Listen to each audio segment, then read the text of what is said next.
आज की कहानी एक ऐसी पहेली के बारे में है जिससे पूरा गांव डरा हुआ था। किसी की भी हिम्मत नहीं थी कि वो उस पहेली को सुलझाकर गौ को बचा सके। राजस्थान के उदयपुर के एक गांव में रहने वाले सभी गांव वालों ने एक दिन पंचायत बुलाकर फैसला किया कि गांव के सभी नौजवानों को गांव से बाहर भेज दिया जाए। सरपंच ने सभी को सूचना दी, जैसा कि आप जानते हैं कि किले में प्रेतात्मा का वास है। वो गांव में रात के समय घूमती है और जिस घर में कोई भी जवान लड़का होता है वो उसे वश में करके किले में ले जाती है, फिर उसका कुछ पता नहीं लगता। इसलिए हमने तय किया है कि यहाँ के नौजवानों को किसी शहर में भेज दिया जाए। जब इस प्रेतात्मा की पहेली सुलझ जाएगी तो हम इन्हें बुला लेंगे। तभी गांव के एक बुजुर्ग मोहन राम जी खड़े हुए और बोले, क्या कह रहे हो सरपंच? हम बचपन से सुनते आ रहे हैं उस पहेली के बारे में, आज तक तो कोई उसे हल कर नहीं पाया। यह सुनकर सरपंच ने कहा, लेकिन इन बच्चों की रक्षा तो करनी ही होगी। कैसे बचाएंगे इन्हें उस प्रेतात्मा के कहर से? तभी संजय, जिस उम्र 25 साल थी, वो बोला, सरपंच जी वो पहेली तो बताइए और हम उसे सुलझाने की कोशिश करते हैं, और उसको सुलझाकर क्या प्रेतात्मा किसी को परेशान नहीं करेगी? सरपंच ने कहा, बेटा वो हम नहीं बता सकते क्योंकि तुम्हारी जान को खतरा हो सकता है। तुम उस पहेली को सुलझाने की कोशिश करोगे। ये बात सुनकर गांव के कुछ लोग तो अपने बच्चों को शहर भेजने के लिए तैयार हो गए, लेकिन ज्यादातर इस बात को मानने को तैयार नहीं थे। सरपंच ने सबको समय दिया सोचने के लिए। सभी गांव वाले अपने अपने घर चले गए। संजय जब अपने घर आया तो उसने अपनी माँ से पूछा, माँ तुम्हें तो पता होगा, उस पहेली के बारे मुझे बताओ ना। संजय की माँ पुष्पा जी ने कहा, बेटा उस बात को भूल जा, इसी चक्कर में तेरे पिता की जान चली गई और भी न जाने गांव के कितने लोग अपनी जान गंवा बैठे। संजय ये सुनकर बहुत घबरा गया। वह बोला, क्या माँ पिताजी की मौत उस प्रेतात्मा के कारण हुई थी? अब तो आपको बताना ही पड़ेगा, मैं उससे अपने पिता की मौत का बदला लेकर रहूंगा। पुष्पा जी उसे ने कहा, माइनस बेटा, हम सब बड़े लोगों ने मिलकर ये फैसला किया है कि बच्चों को इस बारे में कुछ नहीं बताएंगे। तुझे मेरी कसम, मुझसे कुछ मत पूछ। संजय कसम देने से चुप रह गया, लेकिन उसके मन के अंदर एक तूफान उठ रहा था कि उसके पिता की मौत का बदला कैसे ले। अगले दिन वो अपने दोस्तों से मिला और उन्हें सारी बात बता दी। उसका दोस्त नीरज बोला, भाई मेरे भी चाचा ऐसे ही मारे गए, हमें पता लगाना ही होगा। यह सुनकर संजय ने कहा, माइनस भाई, गांव में तो कोई कुछ बताएगा नहीं, हमें गांव के बाहर जाके किसी से पता करनी चाहिए। आखिर बाहर के लोगों को भी तो इसके बारे में पता होगा। अगले दिन का समय तय करके सभी दोस्त गांव बाहर जाकर दूसरे गांव में पहुंच गए। वहां जाकर उन्होंने पूछताछ की, तभी उन्हें एक बुढ़िया माई मिली। बुढ़िया माई के घर पहुंचकर संजय और नीरज ने उनसे पूछा।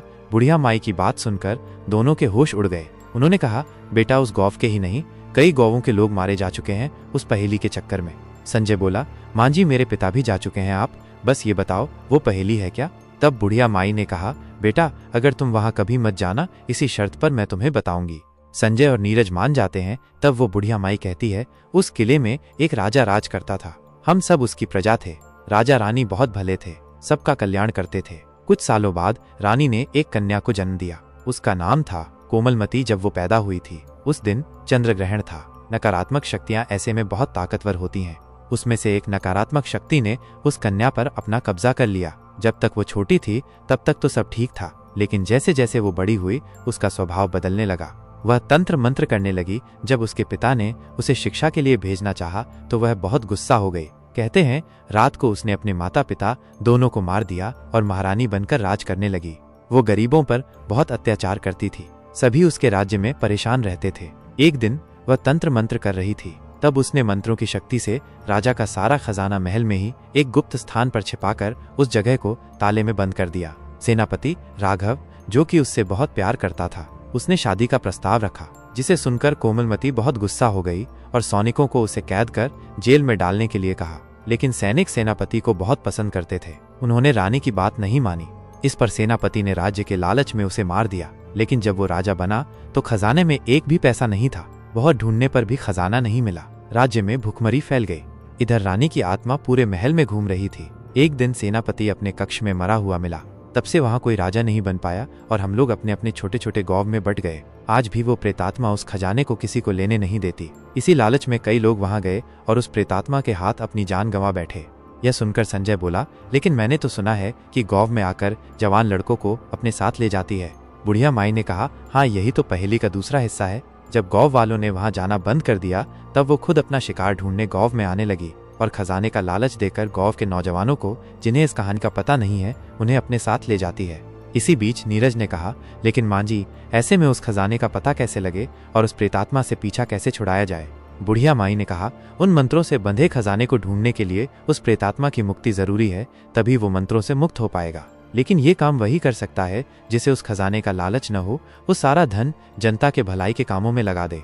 बुढ़िया माई से सारी बात सुनकर दोनों वापस आ गए। अगले दिन दोनों ने किले में जाने का फैसला किया।